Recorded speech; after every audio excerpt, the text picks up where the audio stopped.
SSC group D and SSC GD की previous year के प्रश्नों को, ये पार्ट 21 है। पीछे हमने 20 पार्ट बनाया है जिसमें कम से कम 2-3 सेट हमने प्रश्नों को लिया हुआ है। ये रुक्मिणी प्लेटफॉर्म पब्लिकेशन का वॉल्यूम 2 है जिसको हम सॉल्व कर रहे हैं। सेट 3 है। ये बहुत इजी नहीं है, बहुत टफ नहीं है, ये मीडियम है, मॉडरेट है। ठीक है, ये मॉडरेट है आपके लिए। अगर एसएससी जीडी का आप तैयारी कर रहे हैं या ग्रुप डी का तैयारी कर रहे हैं तो आपके लिए यह किताब का सलूशन रामबाण है। इस सभी सवालों को हमने ट्रिक से हल करने का प्रयास किया है। अगर आपको अच्छा लगता है तो ज़रूर देखिए, पूरा देखिए, दोस्तों में शेयर करिए। अगर नए व्यूअर हैं तो हमारे चैनल सब्सक्राइब कर लीजिएगा और बेल आइकन बटन दबा दीजिएगा जिससे कि आपको नोटिफिकेशन टाइम से मिल सके। तो मैं राजीव कुमार आपका अपने YouTube channel Rajiv study centre में स्वागत करता हूं। आइए हम शुरू करते हैं आज का प्रश्न। इस वीडियो के डिस्क्रिप्शन में हम अपने सोशल मीडिया के जितने भी हैं, फेसबुक, इंस्टाग्राम, टेलीग्राम, सबका लिंक दे दिया हूं, आप वहां से देख सकते हैं। और जो पीछे 20 पार्ट और है उसका भी लिंक डिस्क्रिप्शन में दिया हूं, वहाँ देख सकते हैं आप। आइए हम शुरू करते हैं आज का पहला प्रश्न। धैर्य बनाकर रखिएगा, 20 प्रश्न है, हमने हल करने का प्रयास किया, ध्यान दीजिएगा। 7 छात्रों के एक समूह परीक्षा दिया। 7 छात्रों का समूह एक परीक्षा दिया। परीक्षा के बाद छात्र समूह में शामिल हुए। नए छात्र के अंकों को शामिल करने का समूह के औसत का अंक 2 अंक बढ़ जाता है।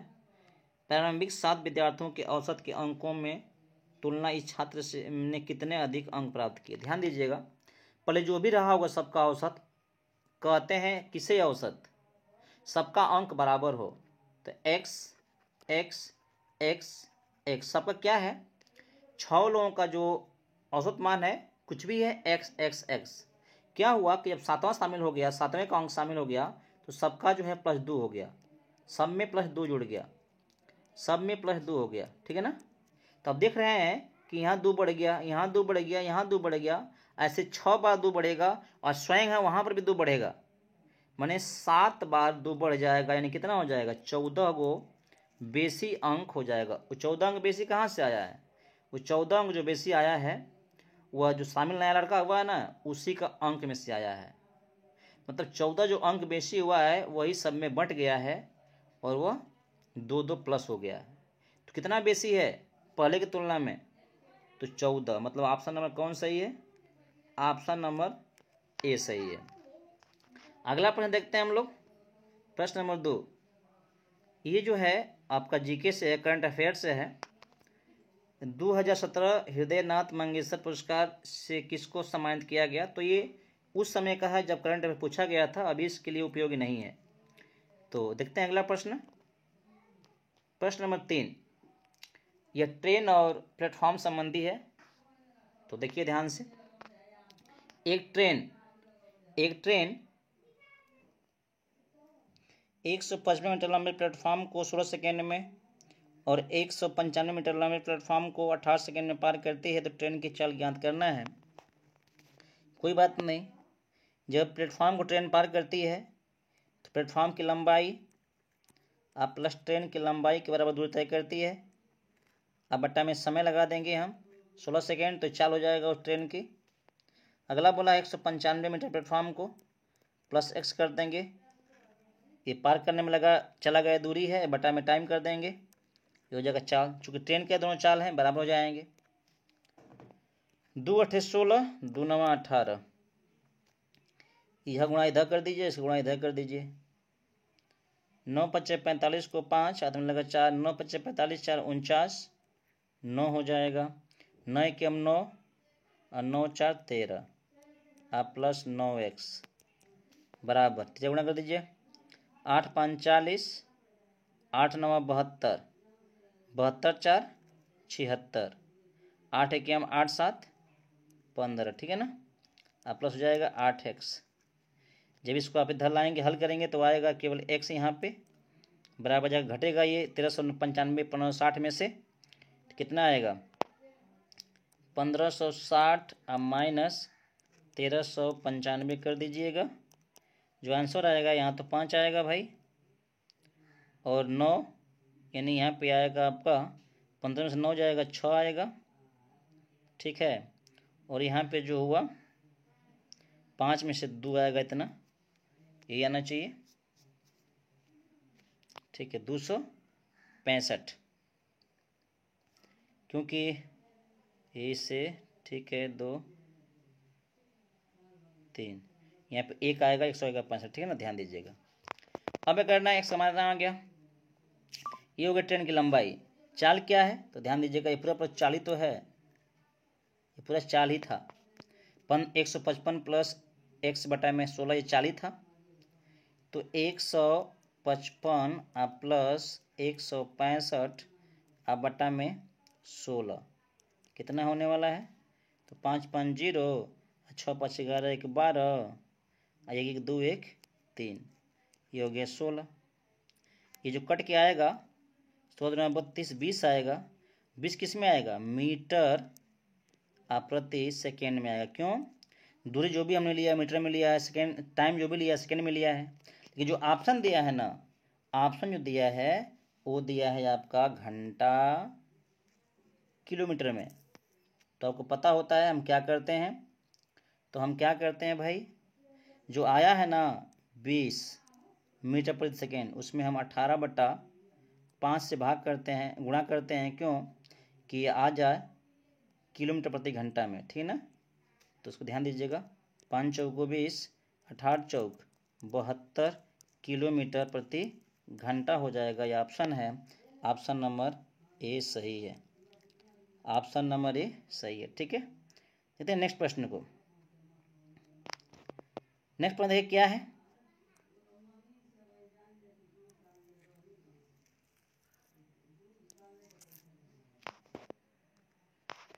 देखिए ध्यान दीजिएगा। चौथा प्रश्न बोल रहा है आपके सामने है, निम्नलिखित में से किसने ऑस्ट्रेलियाई सुपर सीरीज, तो ये आप करंट अफेयर्स है, इसको हम नहीं लगाएंगे क्योंकि तब का करंट अफेयर है। देखते हैं इसको, पांचवा आसान है। देखिए इसको हल करना है, और देखिए प्रत्येक क्या है, गुणा के रूप में दिया है कोष्ठ में, ऊपर दिया है 1 ऋण 1, तो शून्य हो जाया करेंगे हर में, तो प्रत्येक क्या हो जाएंगे, प्रत्येक शून्य हो जाएंगे, या शून्य गुणा शून्य 1 शून्य आएगा। यहाँ पर भी वही बात है, सभी ऊपर शून्य हो जाएगा, बटा शून्य में करेंगे तो शून्य आएगा, और शून्य का अंतर क्या मिलेगा, शून्य मिलेगा।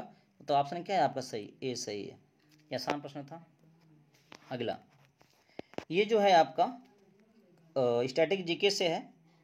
तो पांड्य वंश राजधानी थी, तो मदुरै की थी, कांचीपुरम की थी, गया की थी, या द्वार समुद्र की थी। जो महाजनपद थे राजधानी जो इसमें से किस में थी, तो ध्यान दीजिएगा, ये मदुरै की राजधानी, मदुरै थी पांड्य वंश की राजधानी।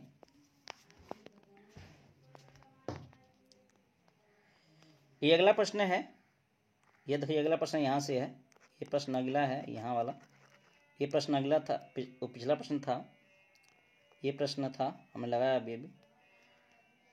देखिए क्या है, मिलेना, ये थोड़ा सा टफ प्रश्न है कम समय का, लेकिन ध्यान से देखिएगा, समझ में आएगा, बिल्कुल समझ में आएगा। देखिए ध्यान से, बढ़िया प्रश्न है। मिलेना और मासुका एक साथ काम करते हुए 9 दिन में काम करती है। ये मिलेना हो गई प्लस ये मासुका हो गई, ठीक है। ये 9 दिन में काम करती हैं, कोई भी काम होगा उसे 9 दिन में कर लेती हैं। क्या होता है कि मासुका अकेले काम करना शुरू करती है और काम का 2/5 काम करती है। मतलब 2/5 का मतलब हो गया 5 में से 2 काम, 5 में से 2 काम करी है मासुका, और कितने बच गए, 5 में से 2 काम हो गए तो 3 काम बच गए। तो 5 में से 3 काम कौन करी होगी, मिलेना करी होगी। तो हमारा काम क्या है, माना गया है कुल काम 5, ठीक है।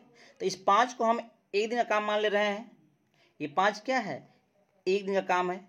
जब हमको काम को मानना ही पड़ता है तो 5 को हम एक दिन का काम मान लेते हैं, तो 9 दिन में 45 काम हो जाएगा। ध्यान दीजिएगा, यहाँ पे यहीं पे मेन पॉइंट है। तो यदि 5 को हम एक काम मानते हैं, एक दिन का काम मानते हैं, तो एक दिन में से 3 काम तो ये कर लिया मिले ना, और 2 काम कर लिया मासुका, एक दिन के काम को हम क्षमता बोलते हैं। तो हम निकाल लिए कितना क्षमता हो गया, 45 में से 2 क्षमता हो गया मिलेने का और 3 क्षमता हो गया मासुका का, ठीक है ना। चलिए, क्योंकि जब भी काम एक दिन के हिसाब से गणना की जाती है तो उसको हम क्षमता बोलते हैं। तो 5 कार्य एक दिन का काम है, तो उसमें से मासुका किया है 2, तो उसका भी एक दिन काम कहलाएगा, और मिलेना किया है एक दिन काम, तो उसका भी एक दिन काम कहलाएगा, यानी क्षमता कहलाएगा, ठीक है। चलिए क्या करते हैं, अब हम लोग एक काम करते हैं, 2/5 काम करती है, मतलब 45 का 2/5 ये करता है मासुका। कितना आएगा, 18 आ जाएगा। देखिए 5 9 45, 9 18, यहाँ पे 18 2 है, और क्या हो जाएगा 45 गुणे 3/5 मिलेना के लिए 5 9 45 27 हो जाएगा, ठीक है। 27 हो जाएगा, तो आपका ये 27 हो गया। अब देखिएगा 27 जब हो गया तो देखिए 27 का अब क्या हो रहा है भाई, अब ये हो रहा है यहाँ पे कि जब हमको पता हो चुका है कि जो मासुका है वह 3 दिन में 3 क्षमता उसका है। तो जब 18 में हम 3 का भाग करते हैं तो 6 आता है, और 27 में हम क्षमता का भाग करते हैं 2 का, तो आएगा 13.5 आएगा, ठीक है, 13.5 आएगा। तो कितना हो जाएगा जोड़ने पर आपका, ये जोड़ने पर हो जाएगा आपका, दोनों को जोड़ने पर हो जाएगा 19.5। तो काम पूरा खत्म हो जाएगा, ठीक है। जब पूरा काम खत्म हो जाएगा तो इतना दिन लगेगा हमको, 13.5 दिन लगेगा, 13 करें 19.5 दिन लगेगा। देखिए आपका दिया हुआ है ये, ठीक है ना।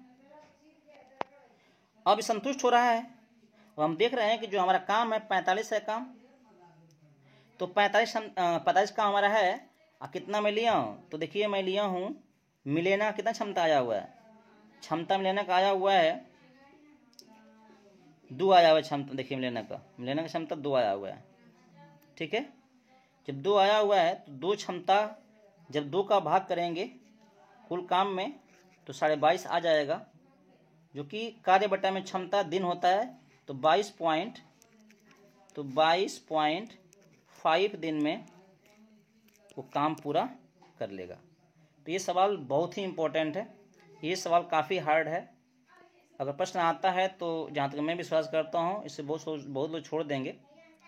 तो आप देखिएगा, समझने का प्रयास करिएगा, समझ ना आया हो तो एक बार और देख लीजिएगा, समझ में आएगा आपको। चलिए देखते हैं नेक्स्ट प्रश्नों को। ये देखिए कथन निष्कर्ष वाला है। कथन कह रहा है कि क्या उत्तर कोरिया को परमाणु बमों का निर्माण करना चाहिए। तर्क है हाँ, यह राष्ट्र की सुरक्षा के लिए जरूरी है। नहीं भाई, परमाणु बम से ही नहीं कुछ सुरक्षा कर सकता है, सारे और भी व्यवस्थाएं कर सकते हैं, परमाणु बम हानिकारक होता है। सेकेंड है नहीं, यह वहां के आंचलिक संतुलन को बिगाड़ देगा। ऐसा कुछ नहीं है, अगर परमाणु बम बन जाएगा तो संतुलन नहीं बिगड़ जाएगा, वो तो हमारे व्यवहार पर निर्भर करता है कि हम क्या करते हैं। तो ये दोनों कथन क्या है, तर्क संगत नहीं है। तो इसमें से क्या सही होना चाहिए, सी वाला ऑप्शन, न तो ए न तो 2, संगत सही नहीं है। जो 9वां प्रश्न है ये है आपका स्ट्रैटेजी जीके से, इंपॉर्टेंट भी है। रविन्द्रनाथ टैगोर द्वारा निर्मित में से किस संस्था की स्थापना की गई। तो उन्होंने विश्व भारती की स्थापना किया था, जो कि महाविद्यालय है। तो ऑप्शन सही आपका है। नेक्स्ट प्रश्न, निम्न में से किस सिद्धांत के अनुसार कोई रॉकेट अंतरिक्ष में कार्य करता है।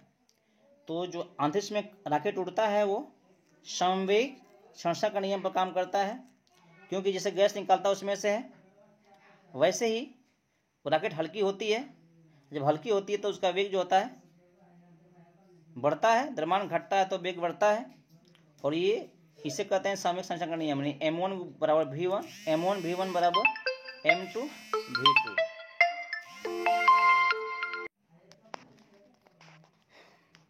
देखिए अगला प्रश्न है, ये भी स्टडी जीके से ही है। ये प्रश्न बोला नैनीताल झील किस राज्य में स्थित है, तो ये तो एक स्टडी जीके का है, उत्तराखंड में स्थित है। अगला प्रश्न देखिए, ध्यान दीजिएगा, अच्छा प्रश्न है ये। शायद मैं थोड़ा फास्ट बोल रहा हूँ, आपको थोड़ा दिक्कत आवाज़ में समझने में हो रही होगी, तो माफ़ कीजिएगा, आप समझने का प्रयास करिएगा। कह रहा है कि 3 बैंकों में 3,70,000 को जमा किया गया है विभिन्न विभिन्न हिस्सों में। तो जो उनको लाभ मिला है ना, मिला है 4%, एक पर मिला है 5%, एक पर मिला है 6%।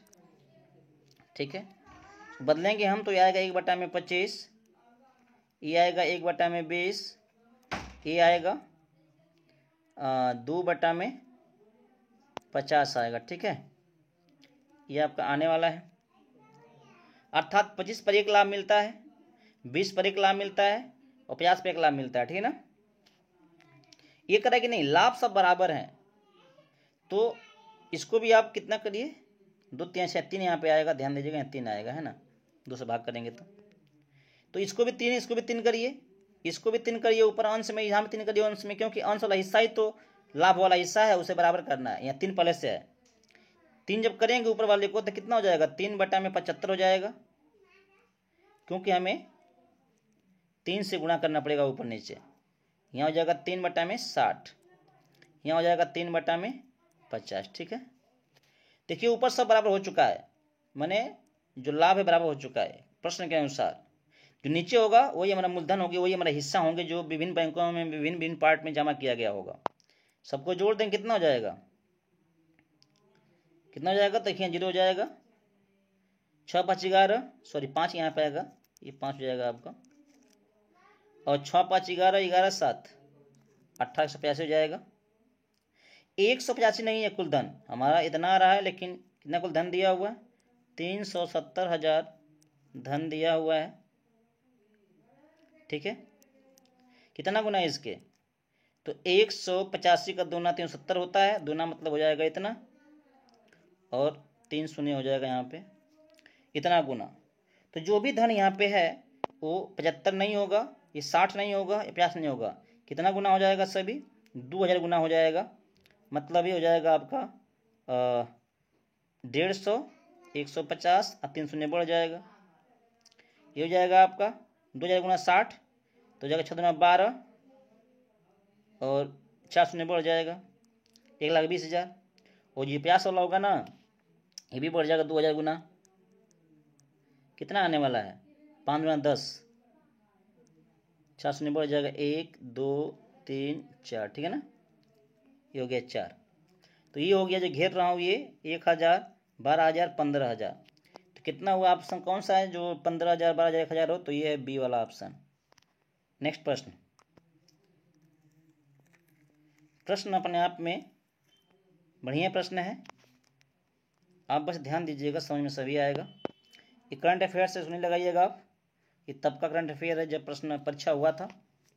मानव के अनिषेचित अंडे में होते हैं, यदि मानव का अनिषेचित अंडा है तो उसमें क्या होगा, तो उसमें जो है ये वाला सही होगा, ये वाला क्या होगा, सही होगा। एक्स क्रोमोसोम होते हैं, एक एक्स क्रोमोसोम होता है, ये ध्यान दीजिएगा, वो 22वां वाला होता है। 22 के बाद जो एक बचता है ना, वही होता है, आपको पता है कि 23 जोड़े होते हैं कुल, तो 22 जोड़े के बाद जो एक बचता है उसे हम कहते हैं एक्स क्रोमोसोम होता है वो। अगला प्रश्न देखिएगा, तत्व एक्स ऑक्साइड निर्माण करता है, देखिए यहाँ पे ऑक्साइड बना हुआ है H2O3। ठीक है, तो एक तत्व का आवर्त सारणी में, तो देखिए जब बना है ना, तो तिर्यक होता है इनकी संयोजकता, इसका संयोजक 3 हो जाएगा, इसका संयोजकता 2 हो जाएगा। ठीक है, मतलब एक का संयोजकता 3 और ओ का संयोजकता 2 हो जाएगा, एक का संयोजकता 3 और ओ का संयोजकता 2 हो जाएगा।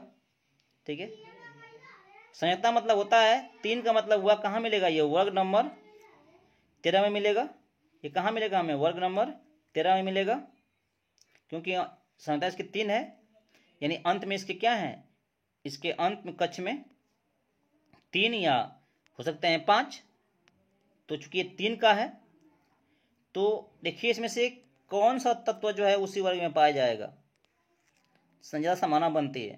तो एल्युमिनियम कितना होता है, एल्युमिनियम के साथ 13 होता है क्रमांक, ठीक है ना।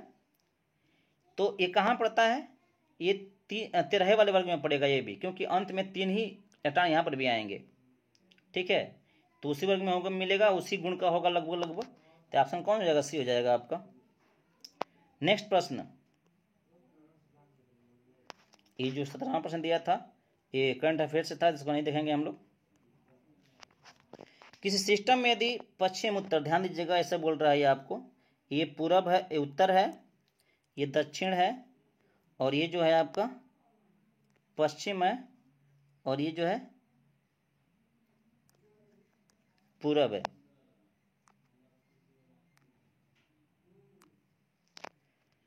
कह रहा है क्या ये,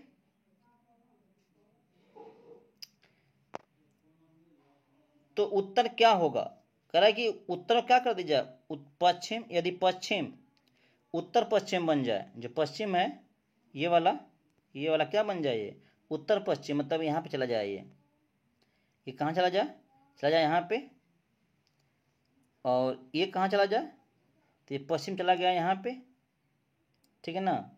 तो उसी हिसाब से क्या हो जाएगा, ये भी तो हट जाएगा इधर, उत्तर यहाँ पे आ जाएगा, ये भी पूरब यहाँ पे आ जाएगा, है ना, सभी लोग हट जाएंगे एक उतना, ये भी कितना हो जाएगा आपका, दक्षिण हो जाएगा। जैसे ये इतना बढ़ा है कोण, तो सभी उतना बढ़ जाएंगे, ये भी यहाँ इतना बढ़ जाएगा, ये भी इतना बढ़ जाएगा, और ये भी यहाँ इतना बढ़ जाएगा, ठीक है ना। कितना था, 45 अंश। तो ये फिगर बना आपका। अब देखिए इसमें कौन सा होना चाहिए, क्या बोला है, तो उत्तर क्या होगा, मतलब ये उत्तर है, ये पहले यहाँ था उत्तर, अब यहाँ पे आ चुका है, क्या बोलोगे इसको आप, जो हरियर वाला इंक है इसके माध्यम से, तो ये है उत्तर पूर्व के बन चुका है, ये सही होगा ऑप्शन। अगला प्रश्न देखिएगा,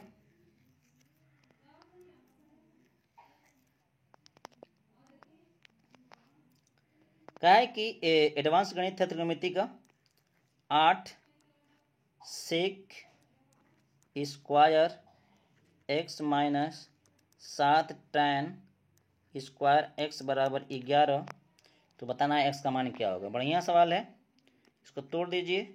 सेक स्क्वायर का मतलब होता है 1 + tan square x minus 7 tan square x बराबर 11, ठीक है। गुणा करेंगे आप, 8 + 8 tan square x minus 7 tan square x बराबर 1, तो 11। ये घटेगा, कितना हो जाएगा, 8 + केवल tan स्क्वायर एक्स हो जाएगा बराबर 11, जगह में से घटेगा इधर जाएगा, ये तो जाएगा tan स्क्वायर एक्स बराबर 3 आएगा, लेंगे वर्गमूल आप, तो tan x का मान हो जाएगा करणी में, tan x का मान हो जाएगा केवल आपका करणी में धन ऋण 3, इतना हो जाएगा, ठीक है। जब इतना हो गया तो बताइए कि tan किसका मान करणी में 3 होता है, तो tan 60 का मान भी होता है करणी में 3।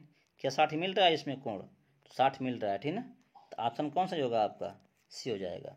नहीं मिलता तो और का होता है ऋण करणी में 3, तो होता है tan 150 का होता है, तब हम उसको मारते। देखिए ऑप्शन में क्या दिया हुआ है कि x का मान कितना है, 90 अंश के बीच में ही। दोस्तों ये कुछ प्रश्न थे, फिर अगले प्रश्न मिलते हैं, तब तक धन्यवाद दोस्तों।